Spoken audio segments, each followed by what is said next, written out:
welcome to OSKE, obrolan seputar kesehatan FK UKDW. Nah, mulai sekarang FK UKDW akan mulai banyak memberikan acara bincang-bincang dalam bentuk podcast yang tentunya menggunakan tema yang seru-seru banget. Nah, hari ini kita akan bincang-bincang dengan kelompok studi manajemen dan bisnis rumah sakit FK UKDW. Hari ini kita udah kedatangan tamu yang luar biasa spesial sekali bersama kita, yaitu Dr. Daniel Nugroho, MPH. Selamat siang. Selamat siang, halo dok, apa kabar? Baik Dokter Venita.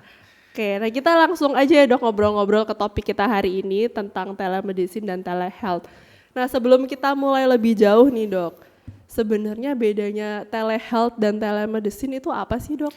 Ya, jadi kalau berdasarkan definisinya sendiri itu mirip berdasarkan definisi WHO, tetapi juga ada juga yang menganggap telemedicine itu merupakan bagian dari telehealth. Jadi ada yang bilang telehealth adalah pemanfaatan teknologi untuk bidang kesehatan, mulai dari promosi, prevensi, medikasi sampai ke rehabilitasi. Semuanya gitu ya dok ya? Semuanya itu health, kan kesehatan health.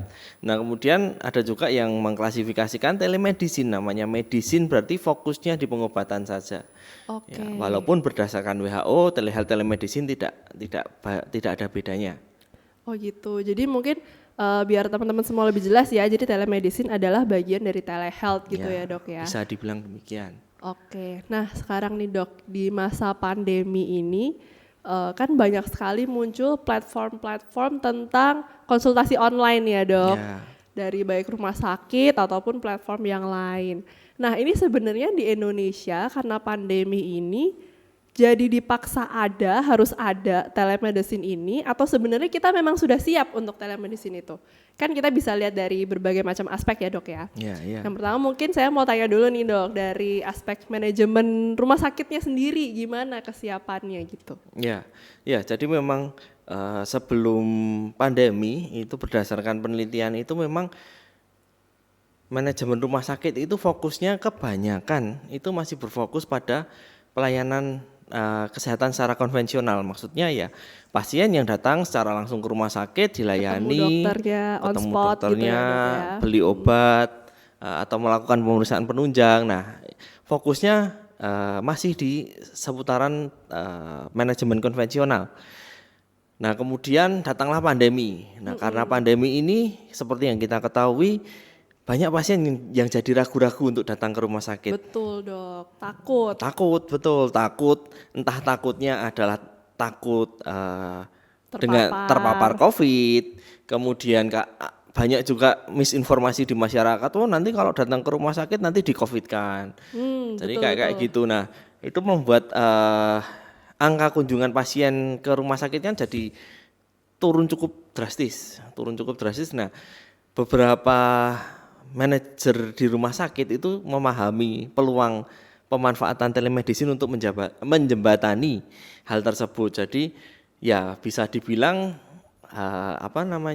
karena pandemi terus dipaksa jadi siap. Oke. Ya sebenarnya itu merupakan suatu yang cukup bagi masyarakat mungkin menguntungkan ya dok, kayak nggak perlu ke rumah sakit, cuman di rumah aja, nggak perlu pergi, bisa konsultasi. Betul. Nah sekarang kalau dari segi aturannya nih dok, ini kan karena mendadak ada ya dok ya. Betul. Telemedicine di Indonesia ini kan tadinya tidak ada terus mendadak jadi harus ada, dipaksa karena pandemi.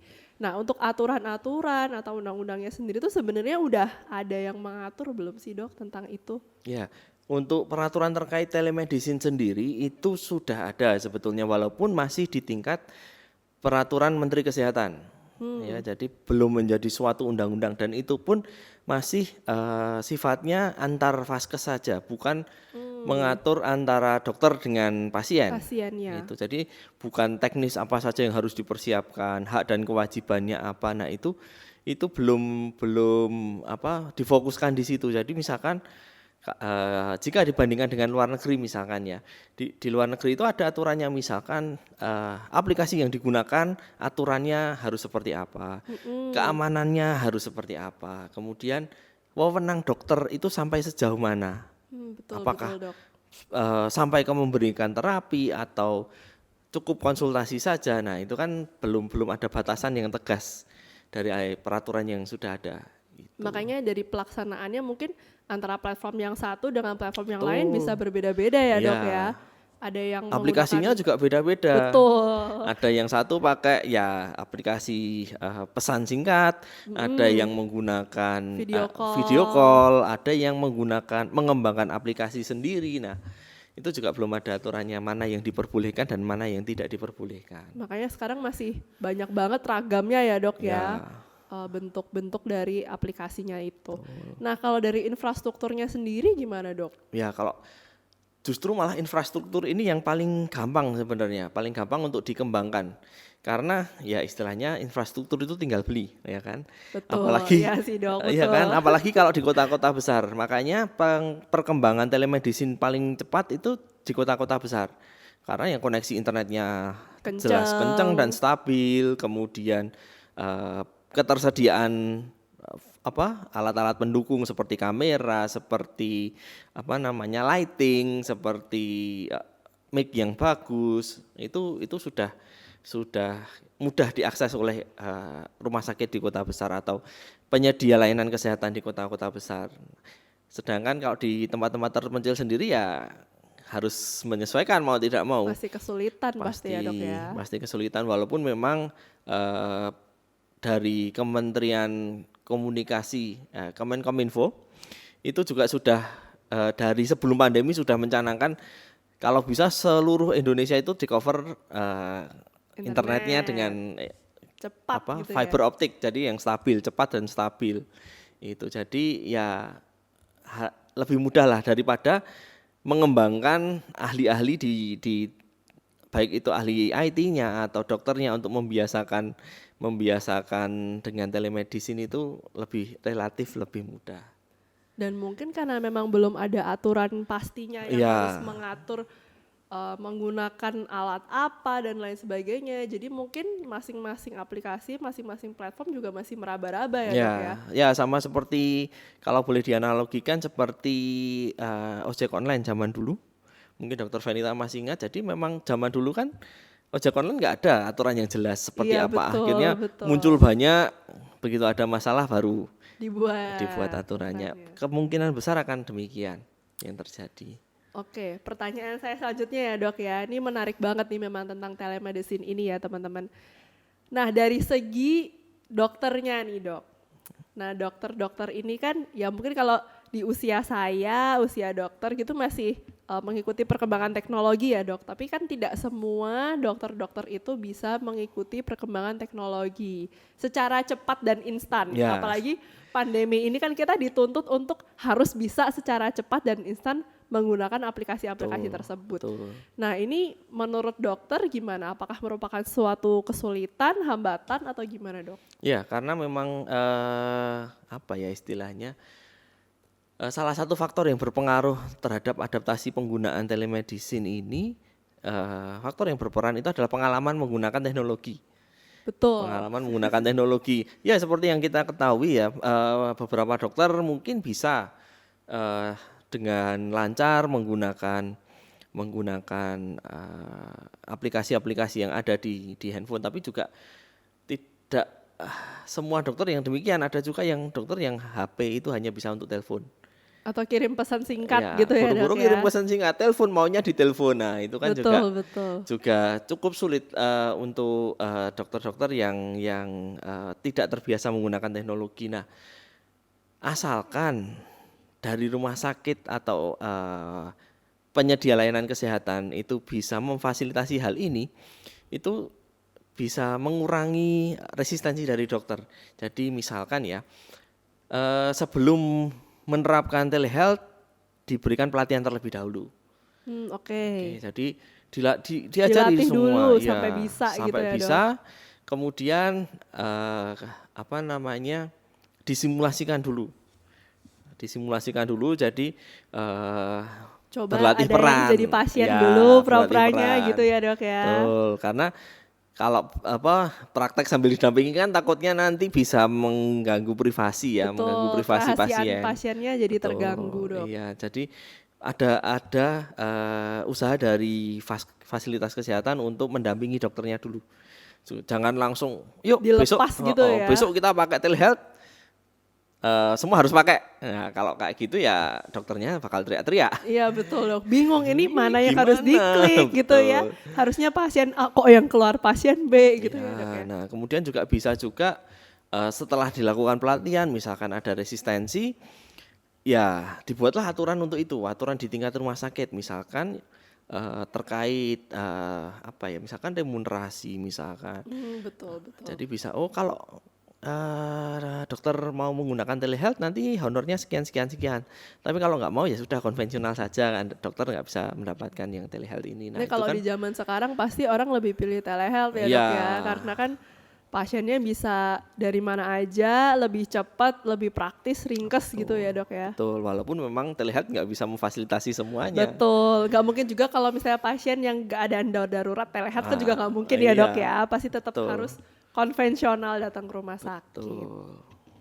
Oke dok, sekarang tadi kan dari segi dokternya ya dok ya, sekarang kalau dari penerimaan masyarakat nih, Nah, menurut ini. dokter gimana nih? Dari masyarakat sendiri ini sebenarnya seneng atau enggak sih dengan Iya. adanya telehealth ini? Terus abis itu juga pandangan pasti pro kontra ya dok ya di masyarakat. Nah menurut dokter kalau melihat dari segi masyarakat gimana nih dok? Ya, sebelum ke penerimaan untuk telehealth-nya dulu, kita perlu lihat dulu kebiasaan masyarakat dalam menggunakan, ini ya, Dok ya? menggunakan teknologi untuk kesehatan.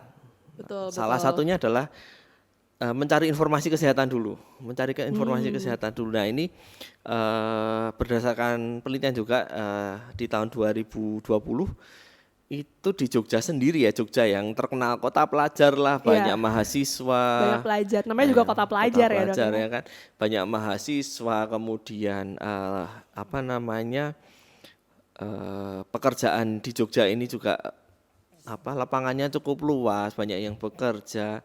Itu saja dari survei yang dilakukan pada penelitian tersebut hanya sekitar 50-an% Oh ya? yang Bisa. bisa Wow. mencari informasi dengan tepat di internet. Nah, dari 50 itu hanya sebagian kecil yang pernah menggunakan telehealth, telekonsultasi lah minimal, telekonsultasi. Jadi Masih kecil banget berarti ya betul, dok ya? penerimaannya itu masih kecil banget. Jadi memang perlu usaha lebih giat lagi, baik itu dari Vaskes ataupun dari pemerintah untuk membiasakan mencari informasi di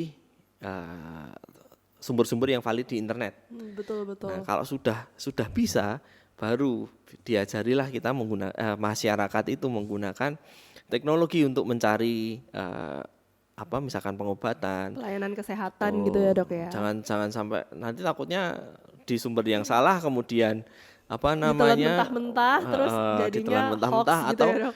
atau ada yang buka ini konsultasi kesehatan gratis misalkan, nah terus kemudian konsultasi ke situ ternyata yang lawan konsultasinya adalah bukan dokter. Nah itu kan juga bahaya juga, karena juga pernah kan terjadi seperti itu, penipuan konsultasi kesehatan padahal dia bukan dokter gitu. Oke, berarti emang dari masyarakat sendiri harus pinter-pinter memilah Betul. informasi mana yang bisa kita terima, mana yang kayaknya ini bukan yang sebenarnya deh gitu ya. Harus belajar juga mencari informasi yang valid karena memang di internet ini banyak sekali informasi ya dok ya, baik yang beneran atau yang hoax-hoax gitu ya dok ya. Nah itu di satu sisi. Sisi yang lain masyarakat itu juga masih banyak yang berpendapat bahwa kalau nggak ketemu dokternya langsung nggak mantep gitu ya dok ya. Betul, itu juga masih menjadi salah satu kendala juga. Jadi apa ya, kayak si malakama mau datang ke rumah sakit nanti takut macam-macam, nggak datang ke rumah sakit nanti nggak mantep. Betul. Dari segi dokternya juga mungkin kalau nggak ketemu pasien beberapa dokter Betul. kayak nggak mantep juga Nggak ya, mantep karena kita juga. nggak ngelihat secara langsung pasiennya Betul. seperti apa.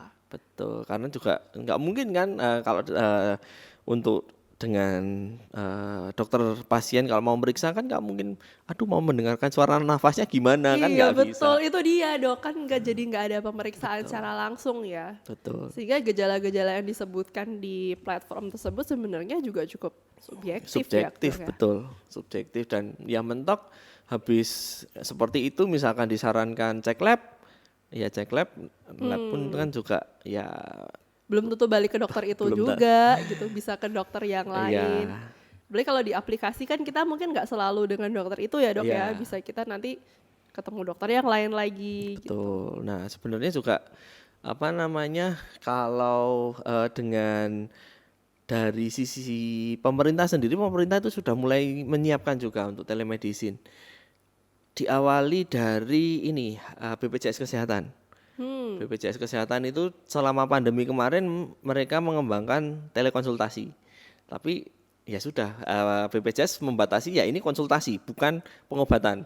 Jadi hanya untuk tanya jawab konsultasi biasa Betul, aja, bukan betul. sampai untuk dapat obat apa gimana gimana Betul. gitu ya Nah, dok. itu harapannya juga bisa masyarakat juga sudah mulai datang ke dokter gitu Ya. kan, toh juga enggak bayar kan, beda dengan Betul. mungkin platform Yang lain ya, Dok, telekonsultasi ya. swasta kan bayar. Kalau ini kan menggunakan aplikasi namanya JKN Mobile.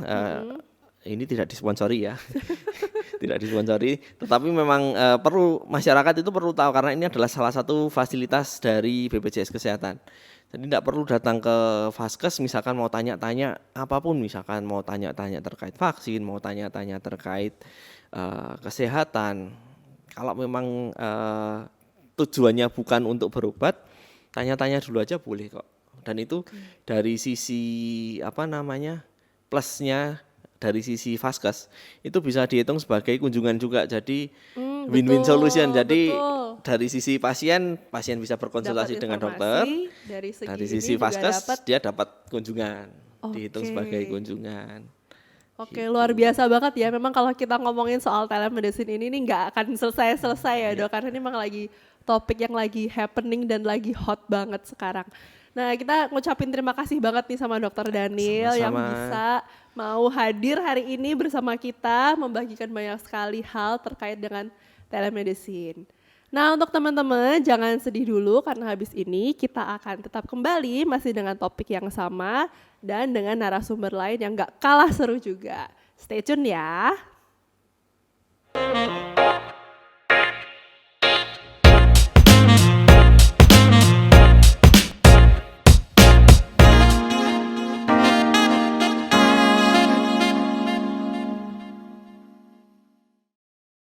Hai, kembali lagi di OSKE, obrolan seputar kesehatan FK UKDW. Masih dengan saya, Dr. Venita, dengan topik telemedicine atau telehealth.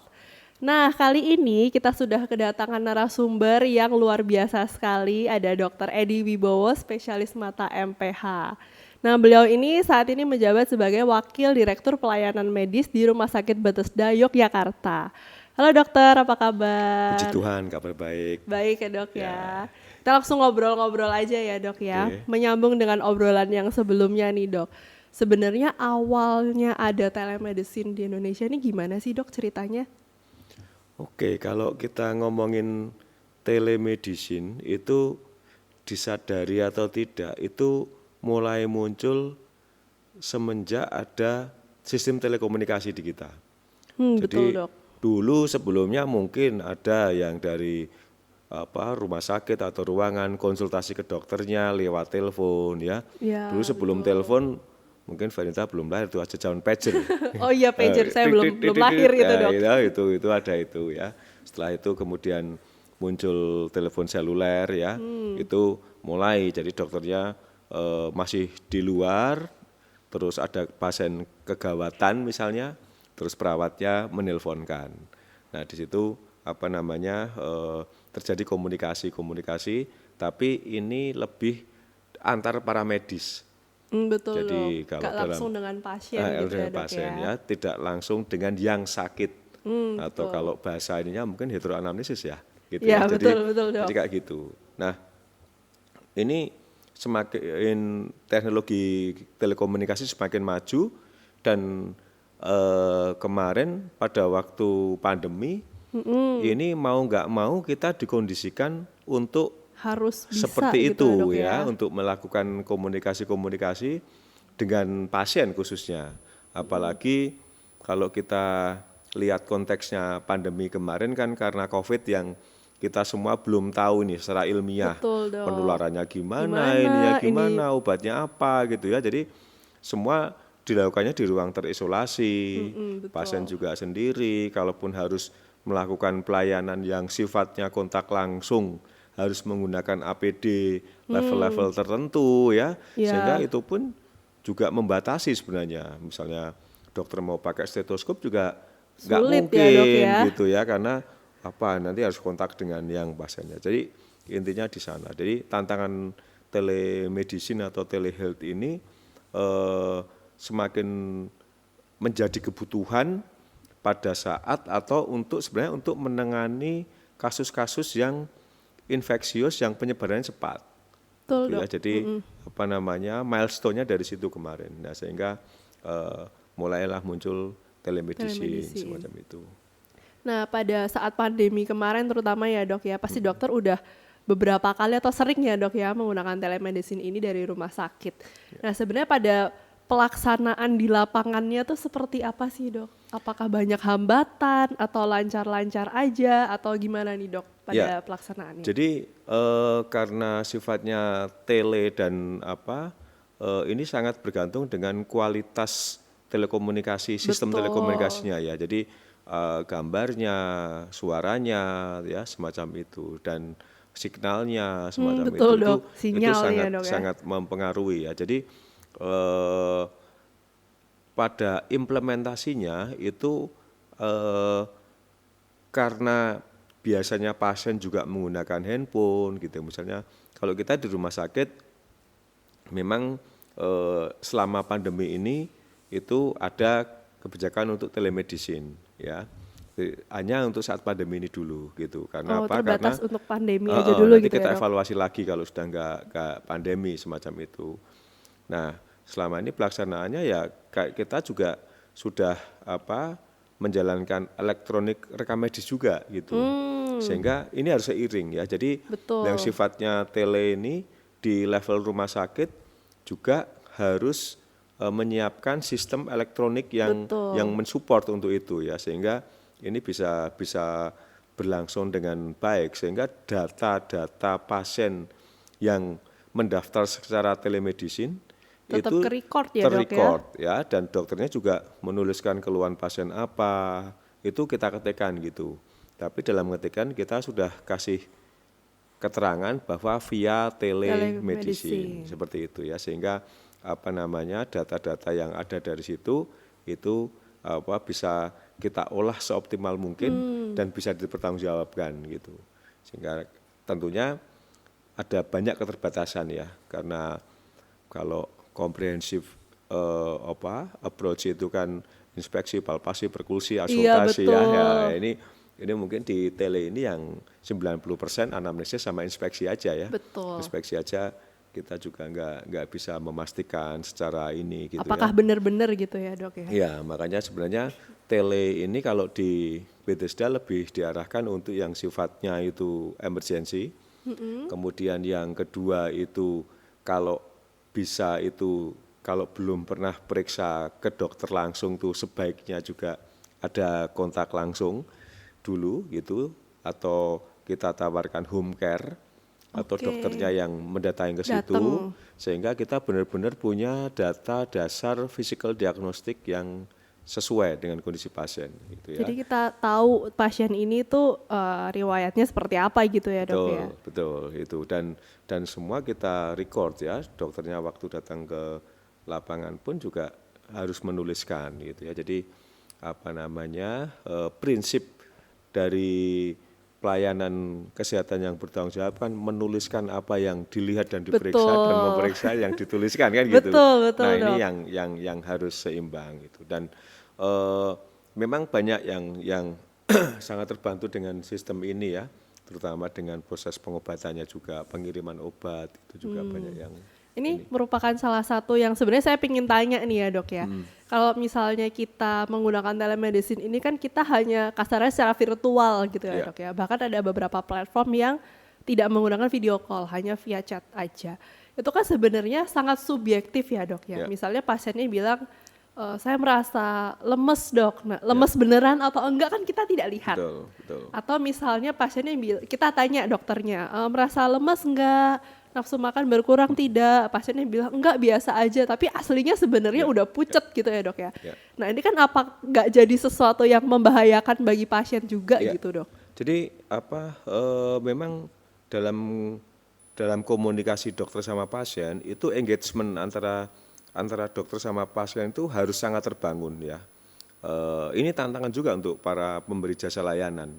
Bagaimana memastikan empati kita juga bisa sampai melalui tele ini.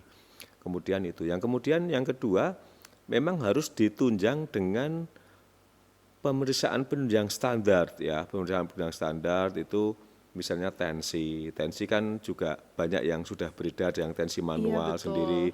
Ayo Bu, tolong dipasang tensinya, terus dilihatkan monitornya gitu. Jadi kita nggak tanya tensinya berapa, tapi ayo dipasang sekarang, terus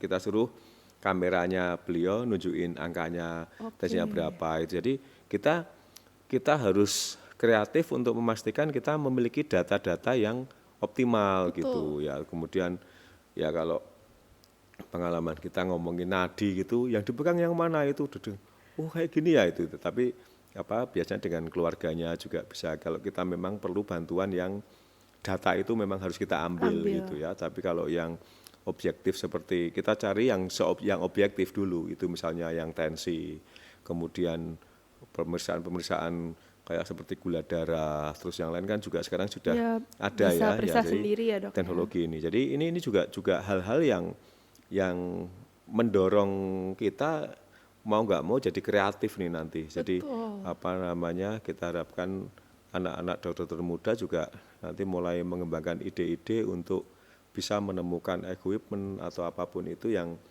bisa mendukung era ke depan gitu. Jadi seperti tensi yang bisa dibawa kemana-mana, siapa mikir dulu kayak gitu kan, gitu. Terus itu dan pemeriksaan gula darah. Untuk COVID kemarin misalnya saturasi. Iya betul. Gitu. Semua orang beli saturasi itu dok sekarang jadi, ya. Mudah-mudahan sebentar lagi yang buatan Indonesia ada ya. Iya dok, amin. Kita harap seperti teman-teman UKDW itu juga mengembangkan ke riset-riset yang ke arah ke sana gitu, karena hampir semua equipment itu perlu ya dok ya ke depannya itu ya. Dan kalau kita lihat rumah sakit sekarang ya 90% alatnya itu buatan luar negeri semua. Iya betul. Jadi ini tantangan ke depan. Nah, kembali ke yang telemedicine itu juga sebenarnya lebih tepatnya telekonsultasi. Itu juga lebih tepat dinamakan seperti itu ya, karena telekonsultasi dan menjadi telemedicine manakala dokumennya semuanya itu tercatat di rumah sakit tersebut, termasuk obat yang dikirimkan.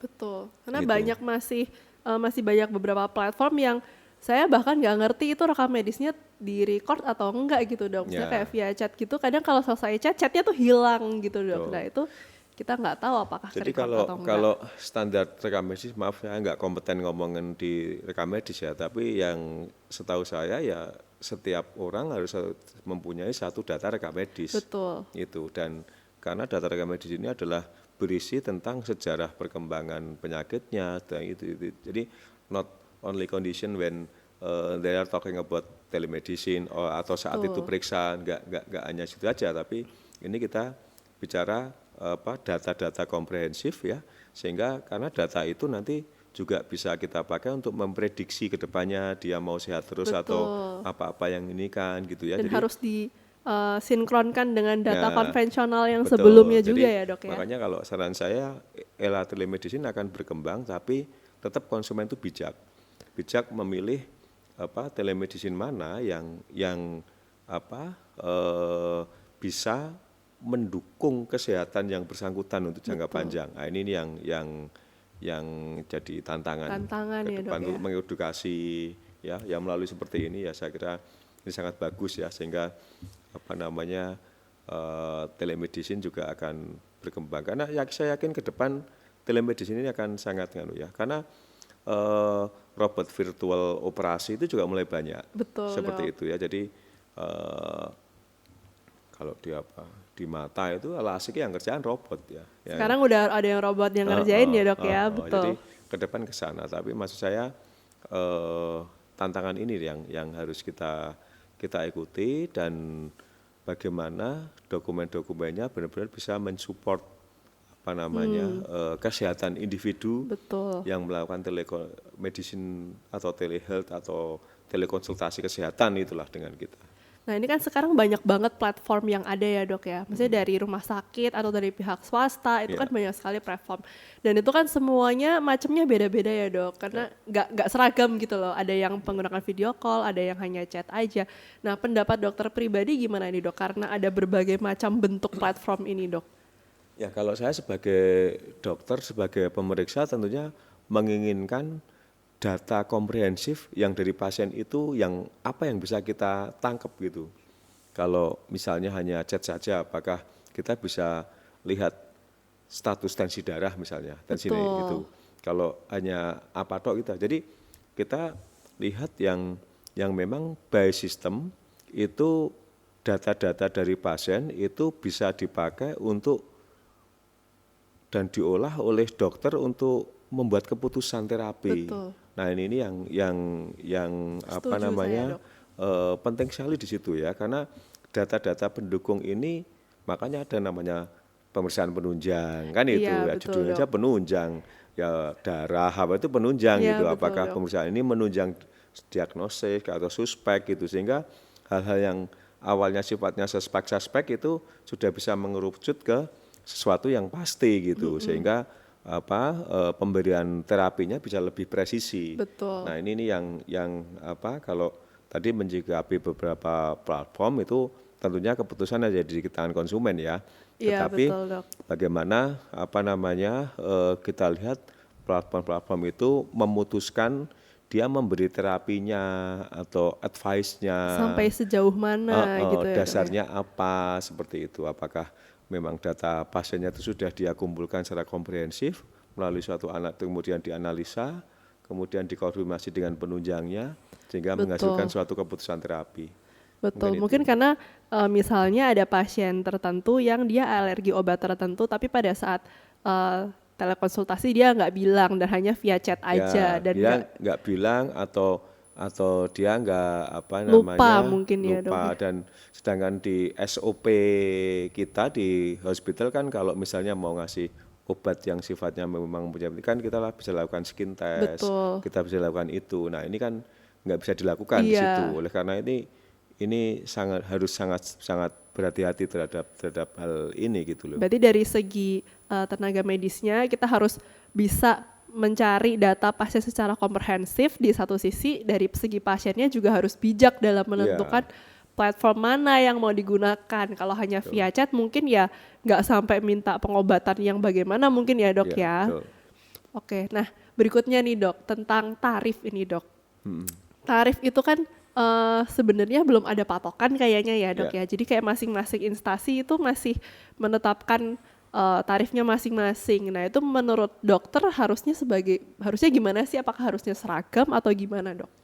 Kalau tarif kebetulan kalau kami di Bethesda itu karena slogannya tolong dulu urusan belakang itu jadi itu memang jarang jadi concern kami ya. Iya, dok. Tetapi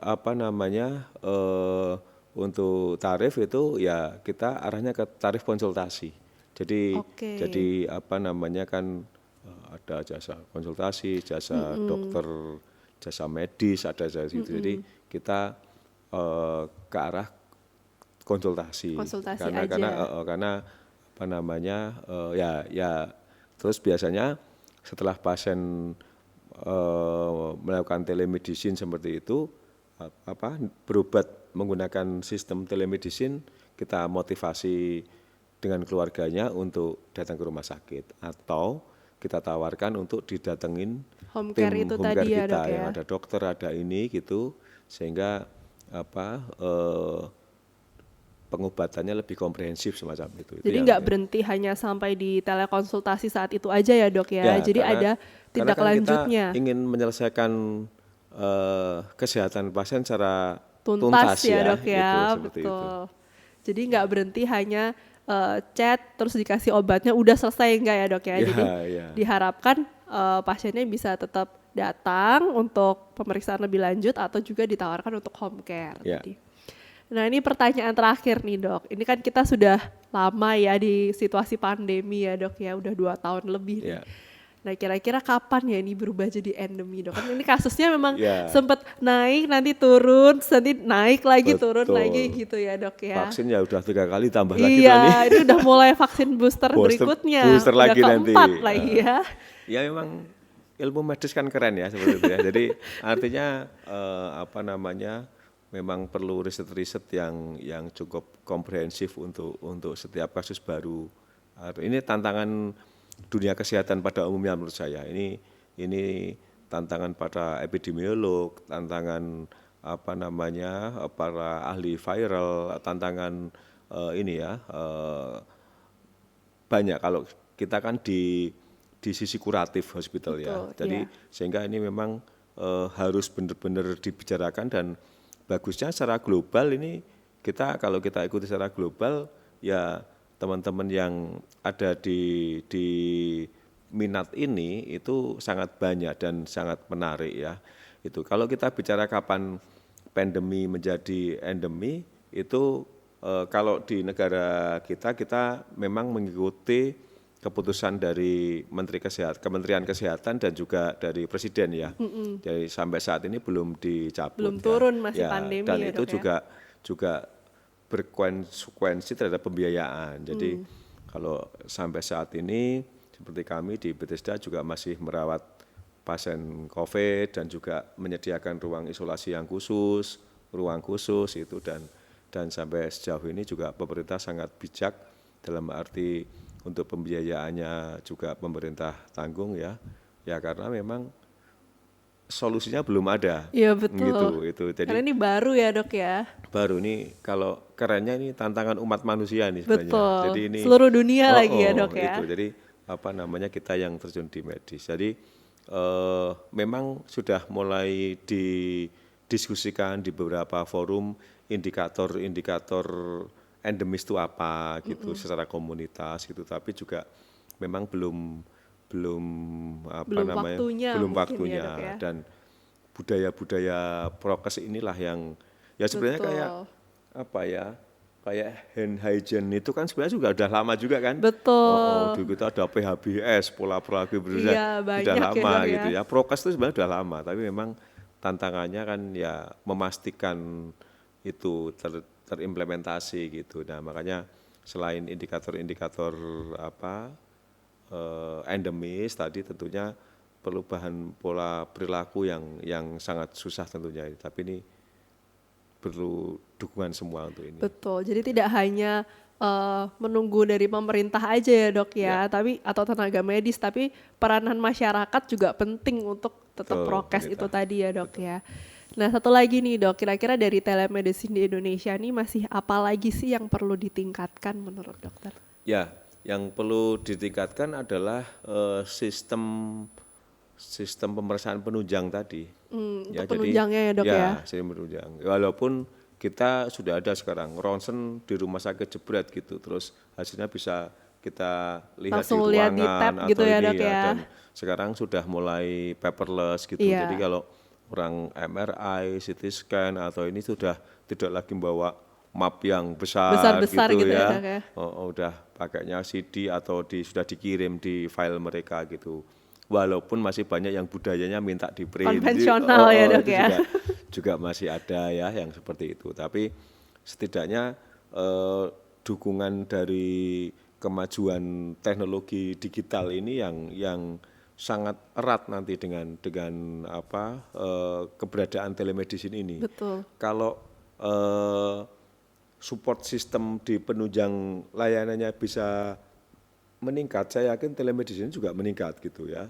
Betul, nanti tinggal pemeriksaan fisik diagnostiknya saja yang bagaimana seperti itu yang jadi tantangan.